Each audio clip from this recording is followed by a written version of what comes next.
দেশ জুড়ে নির্বাচনী প্রচারণা জোরদার, প্রতিশ্রুতির ফুলঝুরি নিয়ে ছুটছেন প্রার্থীরা। আপিলের প্রার্থিতা বাতিল, নির্বাচন করতে পারবেন না বরিশালের শাম্মী ও সাদিক আব্দুল্লাহ।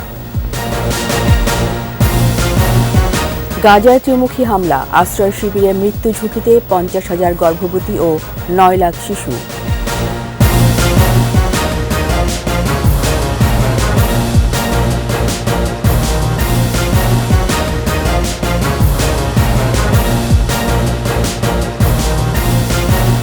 শুনছিলেন ফার্স্ট সিকিউরিটি ইসলামী ব্যাংক লিমিটেড, ইসলামী ব্যাংক পিএলসি সংবাদ শিরোনাম। আমন্ত্রণ দুপুর 2টার 21 সংবাদের সাথে আছি রীতা চৌধুরী।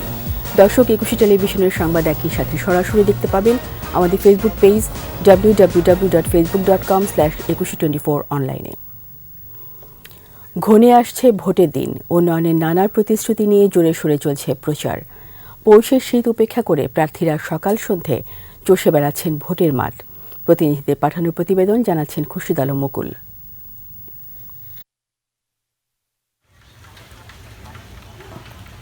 সারা দেশে জেঁকে বসছে পৌষের শীত, তবে ভোটের দিন ঘনিয়ে আসায় শীতে ভাটা পড়ছে না দ্বাদশ সংসদ নির্বাচনের প্রচার প্রচারণায়। যশোরের বেনাপুলে গানের তালে সাউন্ড বক্সে চলছে প্রচার। নির্বাচনী জনসংযোগ করেন পাবনা 5 আসনের নৌকার প্রার্থী গোলাম ফারুক প্রিন্স। লক্ষ্মীপুর 3 আসনের স্বতন্ত্র প্রার্থী এম এ সাত্তারের ট্রাক প্রতীকের সমর্থনে হয় গণমিছিল ও সমাবেশ। মেহেরপুর 2 আসনের নৌকার প্রার্থী আবু সালে মোহাম্মদ নাজমুল হক মালসাদহ গ্রামে প্রচার চালান। স্বতন্ত্র প্রার্থী মকবুল হোসেন ট্রাক প্রতীকের প্রচার চালান গাংনীর চৌগাছায়। 1 আসনের স্বতন্ত্র প্রার্থী আব্দুল মান্নান করেন গণসংযোগ। একই আসনে নৌকার প্রার্থী জনপ্রশাসন প্রতিমন্ত্রী ফরহাদ হোসেন অংশ নেন পথসভায়। গণসংযোগ ও উঠান বৈঠক করেন শরীয়তপুর 2 আসনের নৌকার প্রার্থী এ K M Enamul Haque Shamim. Eagle প্রতীক নিয়ে প্রচার চালাচ্ছেন স্বতন্ত্র প্রার্থী খালেদ শওকত আলী। প্রচারণায় ব্যস্ত সময় পার করছেন লালমনিরহাট 3 আসনের আওয়ামী লীগ প্রার্থী অ্যাডভোকেট মতিয়ার রহমান। খাগড়াছড়ি পানছড়িতে গণসংযোগ করেন নৌকার প্রার্থী কুজেন্দ্রলাল ত্রিপুরা। রাঙামাটির কাপ্তায়ে প্রচার, লিফলেট বিতরণ এবং পথসভা করেন নৌকার প্রার্থী দীপঙ্কর তালুকদার। খুরশিদ আলম মুকুল, 21 টেলিভিশন। ভোটের প্রচারে আজ ফরিদপুরে যাচ্ছেন আওয়ামী লীগ সভাপতি ও প্রধানমন্ত্রী শেখ হাসিনা। শহরের রাজেন্দ্র কলেজ মাঠে ভাষণ দেবেন আওয়ামী লীগের নির্বাচনী জনসভায়। ইতোমধ্যে বঙ্গবন্ধু কন্যা সফর ও ভোট ঘিরে জেলা জুড়ে সাজ রব, প্রস্তুত বর্ণিল জনসভা মঞ্চ। আওয়ামী লীগ নেতাকর্মীরা বলছেন 7 জানুয়ারি নির্বাচনে নৌকার প্রার্থীদের বিপুল ভোটে জয়লাভের লক্ষ্যে কাজ করছেন তারা। দলীয় প্রধানের জনসভা ও দিক নির্দেশনামূলক ভাষণ তাদেরকে আরও উদ্বুদ্ধ করবে বলেও মনে করছেন তারা।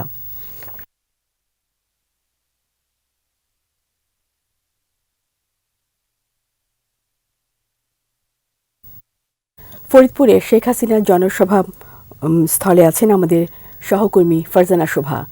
আমরা সরাসরি চলে যাচ্ছি তার কাছে।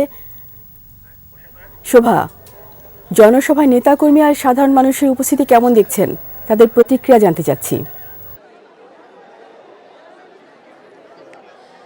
রীতা, আপনি যেমনটি বলছিলেন যে ফরিদপুরের এই যে জনসভা, নানা কারণেই এবারের এই জনসভা কিন্তু অত্যন্ত গুরুত্বপূর্ণ। আপনাদেরকে জানিয়ে রাখি যে ঠিক 6 বছর 9 মাস আগে 2017 সালে এই রাজেন্দ্রপুর মাঠেই কিন্তু নির্বাচনী জনসভায় যোগ দিয়েছিলেন প্রধানমন্ত্রী শেখ হাসিনা, এবং এবারও এই রাজেন্দ্রপুর মাঠেই, এই ঐতিহাসিক মাঠেই প্রধানমন্ত্রী শেখ হাসিনা ফরিদপুরে যে 4টি আসন রয়েছে সেই আসনের যারা নৌকার প্রার্থী রয়েছে তাদেরকে পরিচয় করিয়ে দিয়ে তাদের পক্ষে ভোট চাইবেন বলে আমরা জানতে পেরেছি। আপনাদেরকে জানিয়ে রাখি যে প্রধানমন্ত্রী শেখ হাসিনা ইতোমধ্যে ফরিদপুরে এসে পৌঁছেছেন সড়ক পথে। এই মুহূর্তে তিনি সার্কিট হাউসে আছেন। কিছুক্ষণ পরে, অর্থাৎ 2:30টার কিছু পরে প্রধানমন্ত্রী এই জনসভায় যোগ দেবেন। আওয়ামী লীগ সভাপতি শেখ হাসিনা এই ফরিদপুরের যে নির্বাচন, সেই নির্বাচন আপনাদেরকে আমি একটু জানিয়ে রাখি যে এখানে স্বতন্ত্র প্রার্থী যারা আছেন 4টি আসনেই তারা যথেষ্ট এলাকা ভিত্তিক হওয়াতে নৌকা প্রতীকের যারা আছেন প্রার্থী তারা কিন্তু একটি কঠিন যুদ্ধ পরিস্থিতি, অর্থাৎ আমি যদি বলি যে প্রতিদ্বন্দ্বিতাপূর্ণ যেই নির্বাচনের এবার লক্ষ্য আওয়ামী লীগের পক্ষ থেকে এবং নির্বাচন কমিশনের পক্ষ থেকে, সেই লক্ষ্য কিন্তু ফরিদপুর জেলায় আমরা দেখছি যে পূরণ হচ্ছে। অর্থাৎ স্বতন্ত্র প্রার্থীরা যেমন মাঠে আছেন, নৌকার প্রার্থীরাও তাদের দাপটের সাথেই তাদেরকে ফেস করছেন এবং জনগণের কাছে উন্নয়নের বার্তা নিয়ে নৌকার প্রার্থীরা যাচ্ছেন, আর সেই একই ধরনের প্রতিশ্রুতি দিতে চাচ্ছেন স্বতন্ত্র প্রার্থীরাও। আপনাদেরকে একটু জানিয়ে রাখি যে ইতিমধ্যে মাঠে উপস্থিত আছেন ফরিদপুর যে 4টি আসন, নির্বাচনী আসনের জনপ্রতিনিধি হওয়ার জন্য যারা নৌকার মনোনীত প্রার্থী তারা মাঠে আছেন। আমরা এখানে দেখতে পেয়েছি যে ফরিদপুর 3 আসনের শামীম হক তিনিও এই মাঠে আছেন ফরিদপুরের আশেপাশের বেশ কয়েকটি জেলার জনপ্রতিনিধি হতে চাওয়া নৌকার প্রার্থীরাও। আমরা আশা করছি যে যেহেতু সকাল থেকেই ব্যাপক উৎসাহ উদ্দীপনা এবং ভিড়ের মধ্য দিয়ে জনগণ এখানে প্রধানমন্ত্রী এবং আওয়ামী লীগ সভাপতির দিক নির্দেশনামূলক বক্তব্য শুনতে হাজির হয়েছেন এবং নির্দিষ্ট সময়ের বহু আগে এই মাঠ পূর্ণ হয়ে গেছে। প্রধানমন্ত্রী এখানে আসবেন এবং নৌকার পক্ষে ভোট চাইবেন, নেতাকর্মীদেরকে দিক নির্দেশনামূলক বক্তব্য দিবেন, সেজন্য অধীর আগ্রহে ফরিদপুরের জনগণ। রীতা। শোভা, আপনাকে ধন্যবাদ। এতক্ষণ শুনছিলেন ফরিদপুর জনসভা স্থল থেকে, জানাচ্ছিলেন আমাদের সহকর্মী ফারজানা শোভা। এবার চলে যাচ্ছি আলোক হেলথ কেয়ার অ্যান্ড হাসপাতাল ভোটের খবরে।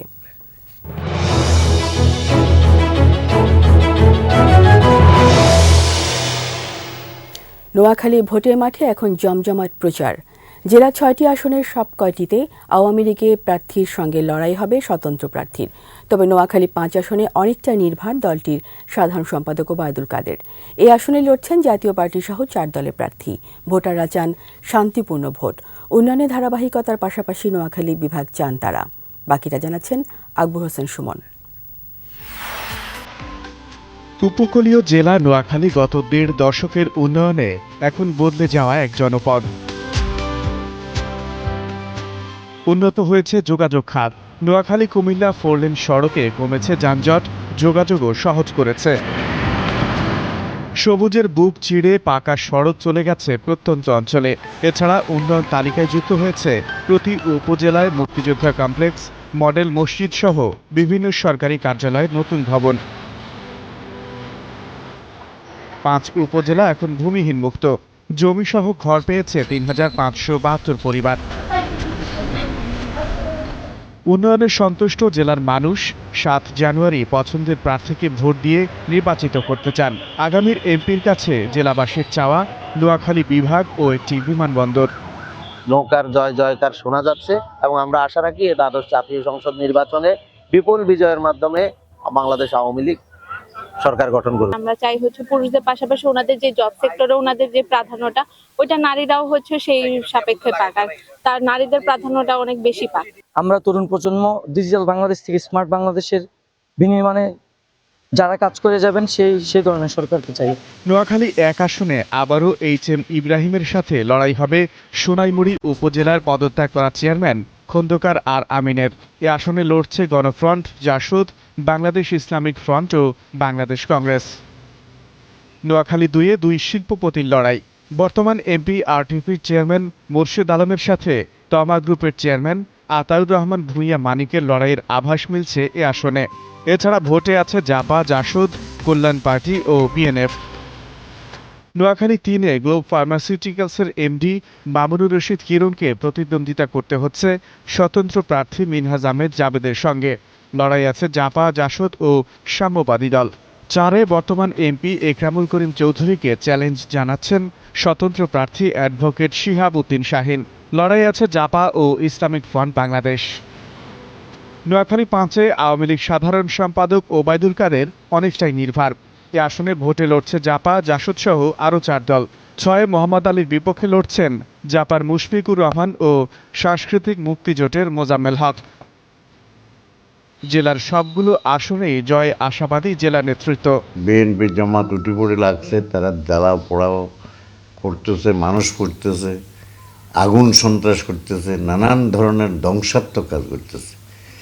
এই ধ্বংসাত্মক কাজগুলো তারা করতেছে শুধু ইলেকশনকে বানচাল করার জন্য। আর এসব হুমকি ধুমকিতে কোনো কাজ হবে না। ইনশাল্লাহ দেশের উন্নয়নের গতিতে চলবে। সুশীল সমাজের প্রতিনিধিরা জানালেন উন্নয়নের পক্ষেই রায় দেবে ভোটাররা। মাননীয় প্রধানমন্ত্রী ঘোষণা দিয়েছেন যে শহরের সুবিধা গ্রামেও তিনি পৌঁছে দেবেন। এর ছোঁয়া কিন্তু আমরা অলরেডি পাওয়া শুরু করেছি। জেলায় এবার ভোটার সংখ্যা 16,32,761 জন। আকবর হোসেন সুমন, একুশে টেলিভিশন। গাজীপুর 4 আসনে স্বতন্ত্র প্রার্থী আলম আহমেদের প্রার্থিতা বাতিল চেয়ে সিমিন হোসেন রিমির আবেদন খারিজ করে দিয়েছেন সুপ্রিম কোর্টের আপিল বিভাগ। প্রধান বিচারপতি ওবায়দুল হাসানের নেতৃত্বে 6 বিচারপতির আপিল বেঞ্চ এই আদেশ দেন। এদিকে বরিশাল 4-এ আওয়ামী লীগের শাম্মী আহমেদ ও বরিশাল 5-এ স্বতন্ত্র প্রার্থী সেনিয়াবাদ সাদিক আবদুল্লাহর প্রার্থিতা বাতিলই থাকবে বলে আদেশ দিয়েছেন আপিল বিভাগ। আর ফরিদপুর 3 আসনে আওয়ামী লীগের প্রার্থী শামীম হকের দ্বৈত নাগরিকত্বের বিষয়ে শুনানি 1 সপ্তাহ পর নির্ধারণ করেছেন। অন্যদিকে যশোর 4-এ আওয়ামী লীগের এনামুল হক ও ময়মনসিংহ 11-এর আব্দুল ওয়াহিদের প্রার্থিতা বহাল রেখেছেন সর্বোচ্চ আদালত।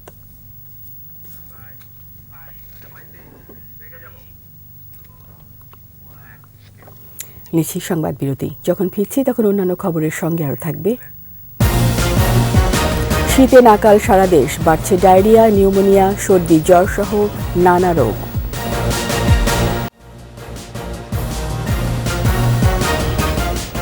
আবার আমন্ত্রণ দুপুর 2টার 21 সংবাদে। যুক্তরাজ্যের গার্ডিয়ান ও বাংলাদেশের মানবজমিন পত্রিকায় নারী গার্মেন্টস শ্রমিকদের নিয়ে মিথ্যা, বানোয়াট ও অবমাননাকর খবর প্রচারের প্রতিবাদে মানববন্ধন করেছে বেশ কয়েকটি শ্রমিক সংগঠন।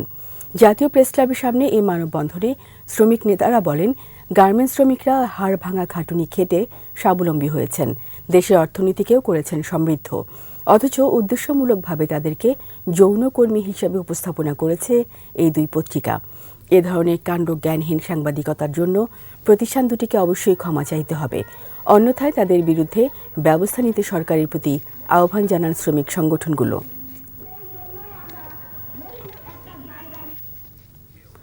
শীতে নাকাল উত্তরাঞ্চল সহ সারা দেশ, বাড়ছে কোল্ড, ডায়রিয়া, নিউমোনিয়া, সর্দি, জ্বর সহ শ্বাসতন্ত্রের রোগের প্রকোপ। ভিড় বাড়ছে হাসপাতালগুলোতে। বেশি বিপাকে শিশু, বৃদ্ধ আর খেটে খাওয়া মানুষ। আজকে সর্বনিম্ন তাপমাত্রা পঞ্চগড়ে, তেঁতুলিয়ায় 9 ডিগ্রি সেলসিয়াস। প্রতিনিধিদের সহায়তায় আরও জানাচ্ছেন খুরশিদ আলম মুকুল। সপ্তাহ জুড়ে গড় তাপমাত্রা 10 ডিগ্রি সেলসিয়াসের নিচে ওঠানামা করছে উত্তরে জেলা পঞ্চগড়ে। ঘন কুয়াশার সাথে বেড়েছে হিমেল বাতাসের প্রকোপ।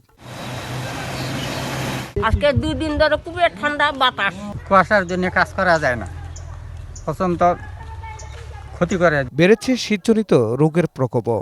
পঞ্চগড় সদর আধুনিক হাসপাতালের শিশু ওয়ার্ডে ডায়রিয়া, শ্বাসকষ্ট ও নিউমোনিয়া রোগীর ভিড়। শীতজনিত রোগও অনেক বৃদ্ধি পেয়েছে। প্রতিদিন আমাদের সকাল হসপিটালের আউটডোরে প্রায় 2 থেকে 250 শিশু আসে। তার মধ্যে যারা অল্প অসুস্থ তারা চিকিৎসা নিয়ে চলে যায়, যারা বেশি অসুস্থ তাদেরকে ইনডোরে ভর্তি করা হচ্ছে। ঠান্ডাজনিত শিশু ও বৃদ্ধ রোগীর চাপ গাইবান্ধার হাসপাতালগুলোতেও। জেনারেল হাসপাতালে সেবা দিতে হিমশিম অবস্থা, বিপাকে রোগীর স্বজনেরাও। আজকে 4 দিন হইলো, তা আজকে আমি চলে যাবো, ডাক্তার লিস্ট দিবে আজকে। আমার বাচ্চা দুটোই সুস্থ আছে। এখানে মনে করো অনেকজন রুগী, শুধু অনেক লোক আছে, কিন্তু বাথরুমের সমস্যা। এখান থেকে আবার সিরিয়াস হলে দোতলায় দেওয়া লাগে। শীতজনিত ডায়রিয়াটা এখানে মারাত্মক আকারে ধারণ করেছে এবং বিশেষ করে বাচ্চারা আক্রান্ত হচ্ছে বেশি এবং বয়স্ক লোকজনেরা আক্রান্ত হচ্ছে বেশি। রংপুরও বেড়েছে ঠান্ডার প্রকোপ, দুর্ভোগে খেটে খাওয়া মানুষ। কুড়িগ্রামও বেড়েছে কুয়াশার দাপট, বেলা গড়িয়ে সূর্যের দেখা মিললেও কমছে না শীতের প্রকোপ। শীতজনিত রোগ থেকে রক্ষায় অভিভাবকদের আরও সচেতন হওয়ার পরামর্শ চিকিৎসকদের। খুরশিদ আলম মুকুল, একুশে টেলিভিশন। স্মরণীয় সিরিজ শেষে দেশে ফিরেছে বাংলাদেশ দল। নিউজিল্যান্ডে মাটিতে স্বাগতিকদের বিপক্ষে সিরিজ জিততে না পারলেও ওয়ানডে ও টি20 ফরম্যাটে প্রথমবারের মতো জয়ের ইতিহাস গড়েছে টাইগাররা। দলের সঙ্গে আসেননি বিদেশি কোচরা, নিজ নিজ দেশে ছুটিতে গেছেন তারা। শেষ করছি দুপুর 2টার 21 সংবাদ। যাওয়ার আগে ফার্স্ট সিকিউরিটি ইসলামী ব্যাংক পিএলসি সংবাদ শিরোনামগুলো আরও একবার। দেশ জুড়ে নির্বাচনী প্রচারণা জোরদার, প্রতিশ্রুতি ফুলঝুরি নিয়ে ছুটছেন প্রার্থীরা। আপিলেও প্রার্থিতা বাতিল, নির্বাচন করতে পারবেন না বরিশালের শাম্মী ও সাদিক আব্দুল্লাহ। গাজায় ত্রিমুখী হামলা, আশ্রয় শিবিরে মৃত্যু ঝুঁকিতে 50,000 গর্ভবতী ও 9 লাখ শিশু।